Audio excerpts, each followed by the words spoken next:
안녕하세요. 네, 안녕하세요. 작년에 그 책 한 권을 쓰셨는데 정말 엄청난 반향을 일으켰던 책을 이제 쓰셨습니다. 네. 감사합니다. 그리고 이렇게 이제 저희가 사실 그때 일찍 모셨어야 되는데 저희가 어떻게 하다 보니까 너무 늦게 모셔서 저희가 참 송구합니다. 아닙니다. 예, 불러주셔서 너무 감사합니다. 네. 그래서 오늘 하여튼 배무성 연구원님 모시고 이제 부동산 시장 뭐 이런 좀 그리고 책에서 말씀해 주셨던 것들에 대해서도 저희가 좀 여쭤보고 싶은 게 있어서 이제 이렇게 모셨는데요. 먼저 이 질문부터 드려야 될 것 같습니다. 최근에 여러 지표상에서 서울 아파트 거래량이 좀 반등하는 모습을 좀 보이고 있습니다. 이 연구원님께서는 이런 반등이 좀 일시적일 거라고 보시나요? 아니면 실제로 반등장, 그러니까 하락장이 끝나가는 시그널로 보실까요? 가격을 중심으로 부동산 시장을 살펴보면은 되게 역사는 똑같이 반복되지는 않지만 그 흐름은 반복된다라는 이 말을 떠올리게 하거든요. 2000년대 초중반 때 광풍 이후로 사실 그 이후에 상당히 오랜 기간 침체기를 겪었었다 보니까 사실 또 그때만한 그런 광풍이 안 올 줄 알았지만 2017년 이후에 엄청난 이제 그 급등을 우리가 지금 경험을 했었죠. 그러다 보니 가령 10년 전과 같은 그런 장기 침체가 역시 또 반복될 수 있다는 좀 생각이 들거든요. 그러다 보니 지금의 반등이 일시적인지 아니면 장기간 또 이게 다시 이제 하향할 수 있는지는 좀 그때의 상황이랑 좀 비교를 해보면서 시사점을 좀 얻었으면은 합니다. 그때는 지금이랑 맥락은 조금은 다르기는 한데 당시에는 한 2006년 말에서 2007년 초 이때가 이제 서울 수도권 집값의 어떤 꼭지 이제 정고점이었었거든요.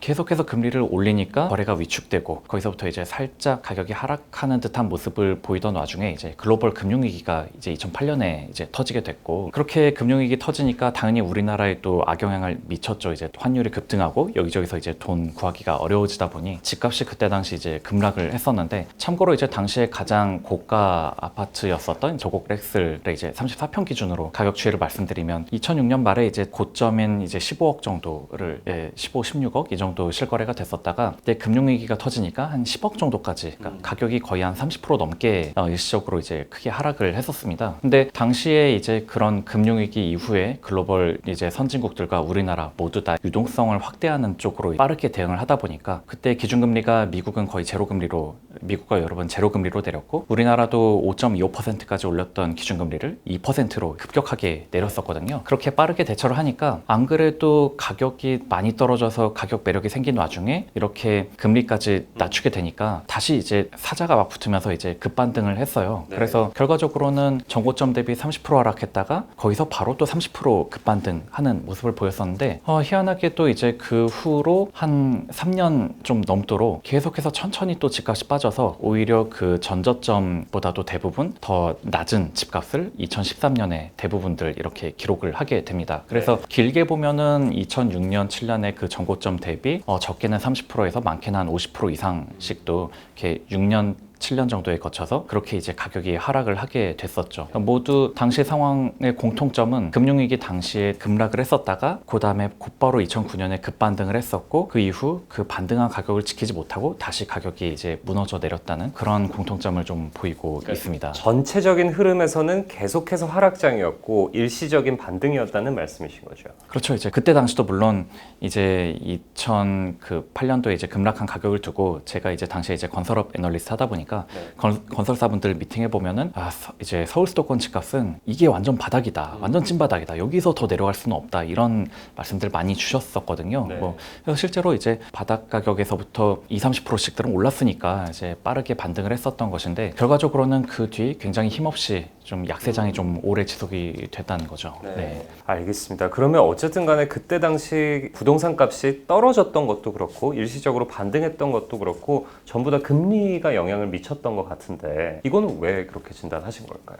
사실은 2009년 이후의 침체기를 우리가 돌아보면 당시 어떤 인구구조 여건이라든가 이제 성장 소득 측면은 전혀 뭔가 집값이 계속 수요가 약화될 정도로 그렇게 나쁘지는 않았거든요. 그 인구구조는 당연히 지금보다 좀 더 젊었었고 있었고 네. 출산율도 더 높았고 그리고 성장률도 당시 미국과 유럽은 금융위기 이후에 막 그 뒤처리를 하느라 난리였었지만 우리나라는 옆에 중국이 대규모 투자를 계속 해준 덕분에 성장률이 바로 급격하게 반등을 했었고 그로 인해서 어떤 소득도 다시 이렇게 빠르게 회복하는 모습을 이제 보였었거든요. 미국, 유럽과 달리 우리는 이제 매크로 경제가 되게 회복을 하고 잘 되다 보니까 오히려 인플레이션이나 이제 성장 때문에 금리를 다시 올리는 네. 그렇게 유동성을 이렇게 다시 좀 이렇게 위축시키는 모습이 이제 2010년, 11년 이어지다 보니까 시장 금리가 어느 정도 높은 수준을 계속 유지하다 보니까 수요가 어떻게 보면 계속 약세를 지속할 수밖에 없었던 거죠. 네. 그래서 현재 기준금리와 시장금리를 살펴보시면은 당시 한 10년 전과 굉장히 좀 유사한 수준입니다. 네. 당시에도 이제 기준금리 고점은 3.25%였었고 예. 지금은 이제 이미 한 3.5%로 왔죠. 네. 네. 그리고 한 주담대도 대략 그때 당시 한 5% 내외였었고 지금도 좀 뭐 유사한 흐름인데 그렇지만 이제 당시랑 지금의 상황을 좀 그 체력을 비교하자면 소득이 10년 전에 비해서 대략 한 40% 정도 올랐지만 그러니까 가계소득 기준으로 하지만 가계 부채는 2배 가까이 지금 증가를 했거든요. 그러다 보니 가계가 부담하는 어떤 이자 비용 부담 이란 거를 이제 소득 대비로 환산을 해보면 지금이 그때보다도 더 소득 대비 이자 비용 부담은 훨씬 더 높아졌다고 이렇게 볼 수 있죠. 네. 그러다 보니 그때 그 정도 레벨에서도 수요가 약세고 이렇게 침체가 지속됐으니 지금 정도의 부담은 금리가 어느 정도 꽤 내리지 않는다면은 수요가 과거처럼 이제 폭발적으로 회복되기는 좀 어렵겠다는 생각을 합니다. 알겠습니다. 근데 사실 뭐 방금 전에 말씀을 해주셨지만 과거에도 어쨌든 금리 인상기에도 집값이 올랐던 적이 있는데 그러면 지금 부동산 시장과의 가장 큰 차이는 그럼 어디 있는 건가요? 사실은 아마 그러니까 2008년도 리만 사태 이전에 취업하신 분들은 다들 공감하실 거예요. 리만 사태 이후 세대보다는 훨씬 더 취업도 쉬웠고 그리고 그때 당시 어떤 임금 인상, 그러니까 소득 상승률도 굉장히 높았다는 거죠. 그러니까 그런 게 결국은 GDP 성장률이란 걸로 확인이 될 수 있는 부분인데 당시는 성장률 자체가 3%부터 6%까지 추세적으로 막 늘어나는 그런 분위기였고 그 가장 큰 배경은 결국 중국의 성장이었죠. 중국의 성장의 과실을 우리가 누렸었고 그 덕분에 GDP가 계속해서 성장하고 그 영향으로 인해서 이제 채용도 잘 되고 소득 자체가 계속 오르는 환경에 있었다. 그러다 보니 그래 금리가 오른다? 이자 비용이 오르는 것보다 내 소득이 더 빠르게 오른다면 그러면 이자 비용 오르는 것 정도는 충분히 감당을 할 수가 있죠. 게다가 지금과의 차이점이라면 가계부채가 그때는 지금보다는 훨씬 더 적었으니까 금리가 올라도 그 이자 비용이 오르는 그 규모 자체도 가계가 받아들이는 그 전체 규모 자체도 지금보다는 훨씬 더 적었다고 할 수 있죠. 그러니까 그럼 뭔가 GDP의 성장률 자체가 그런 개인들이 주택을 구매하는 데 느끼는 그 장벽에도 뭐 영향을 굉장히 크게 미치는 거네요. 네, 지금은 아무래도 우리가 좀 이제 가계부채가 예전보다 훨씬 더 늘어났다 보니까 결국은 이제 주택에 대한 수요 자체가 이제 금리에 따라 굉장히 크게 좀 흔들릴 수밖에 없는 그렇게 예민한 그런 상태가 됐죠. 알겠습니다. 지난 23일이었나요? 그 연준이 어쨌든 미국 기준금리를 0.25%포인트 또 인상을 했습니다. 그래서 이게 4월 금통에서 한은은 이제 금리를 동결할 거다라는 예측이 많이 나오는데